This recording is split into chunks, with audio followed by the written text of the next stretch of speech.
success or failure. Mankind everywhere are desirous of achieving a success, of making the most of life. At times, it is true, they act as if they little cared what was the outcome of their exertions.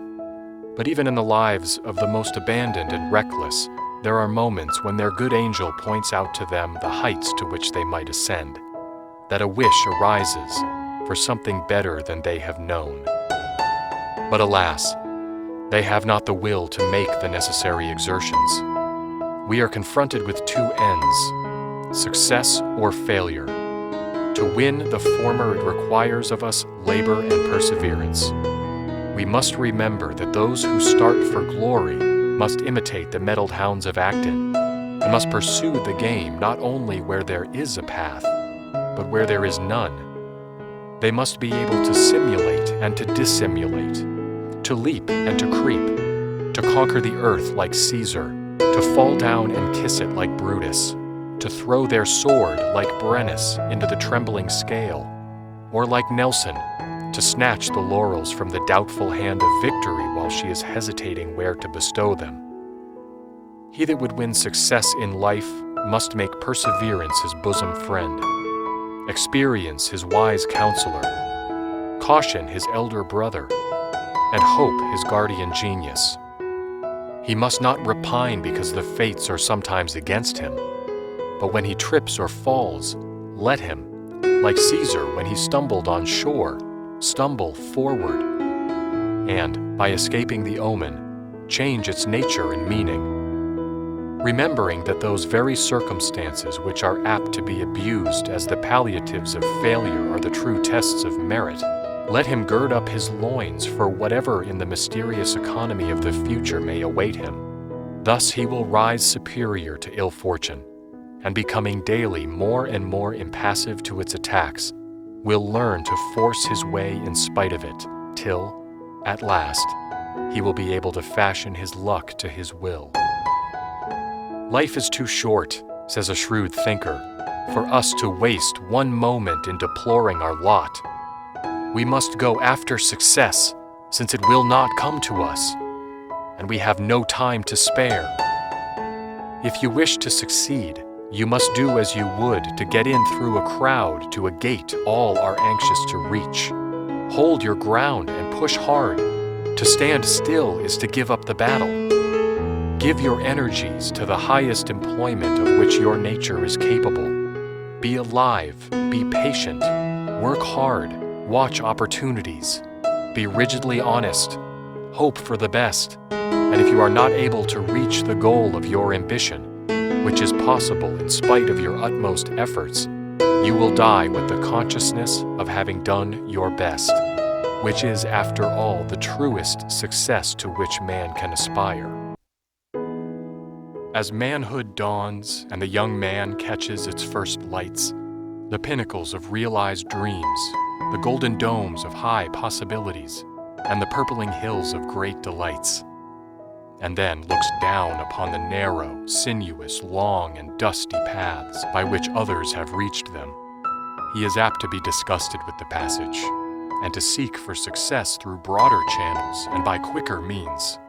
To begin at the foot of the hills and work slowly to the top seems a very discouraging process. And here it is that thousands of young men have made shipwreck of their lives. There is no royal road to success. The path lies through troubles and discouragements. It lies through fields of earnest, patient labor. It calls on the young man to put forth energy and determination.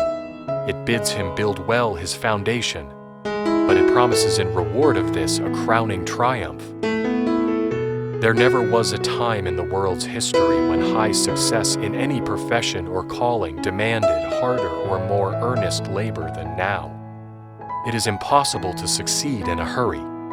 Men can no longer go at a single leap into eminent positions, as those articles are most highly prized to attain which requires the greatest amount of labor.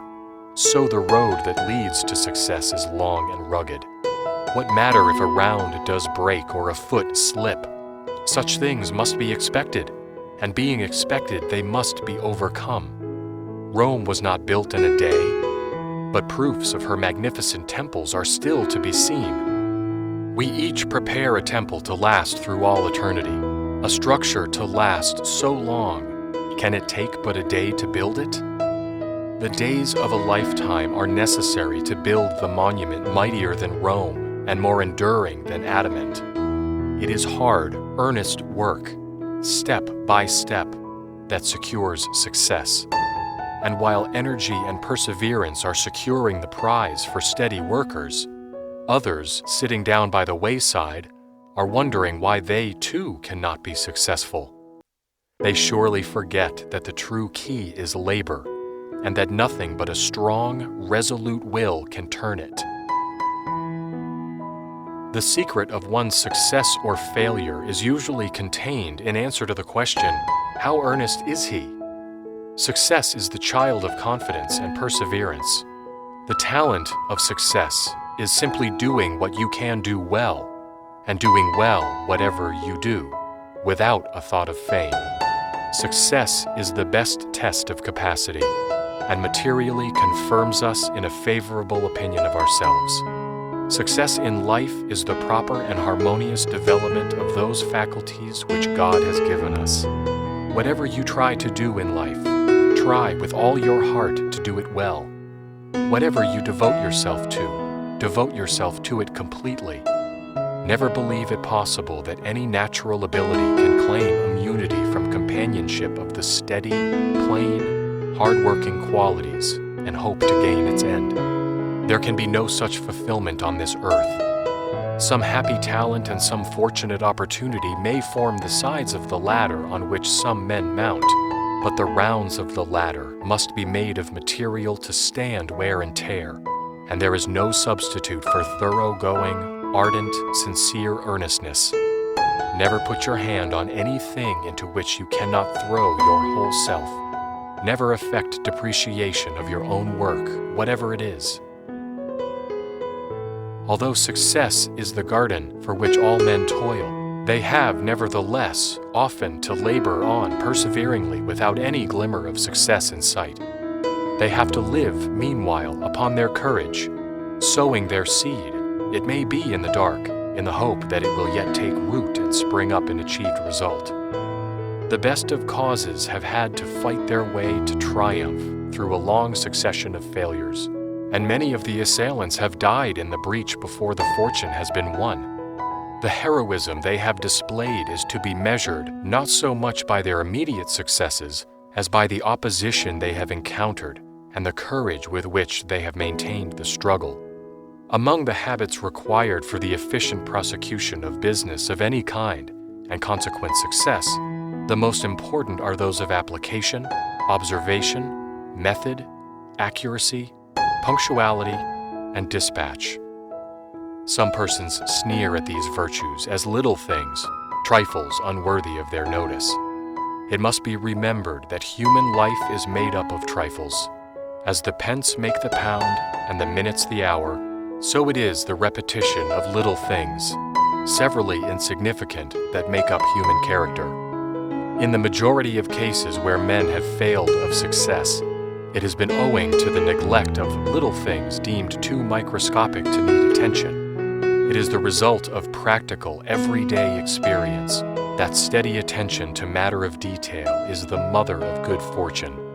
Accuracy is also of much importance and an invariable mark of good training in a man. Accuracy in observation, accuracy in speech, accuracy in the transaction of affairs. What is done in business must be done well if you would win the success desired. Give a man power and a field in which to use it, and he must accomplish something. He may not do and become all that he desires and dreams of, but his life cannot well be a failure. God has given to all of us ability and opportunity enough to be moderately successful. If we utterly fail in the majority of cases, it is our own fault. We have either neglected to improve the talents with which our Creator has endowed us, or we fail to enter the door that has opened for us. Such is the constitution of human society, that the wise person gradually learns not to expect too much from life, While he strives for success by worthy methods, he will be prepared for failure. He will keep his mind open to enjoyment, but submit patiently to suffering. Wailings and complainings in life are never of any use. Only cheerful and continuous working in right paths are of real avail. In spite of our best efforts, failures are in store for many of us. It remains, then, for you to do the best you can under all circumstances, remembering that the race is not always to the swift nor the battle to the strong. It is by the right application of swiftness and strength that you are to make your way. It is not sufficient to do the right thing. It must be done in the right way, at the right time, if you would achieve success.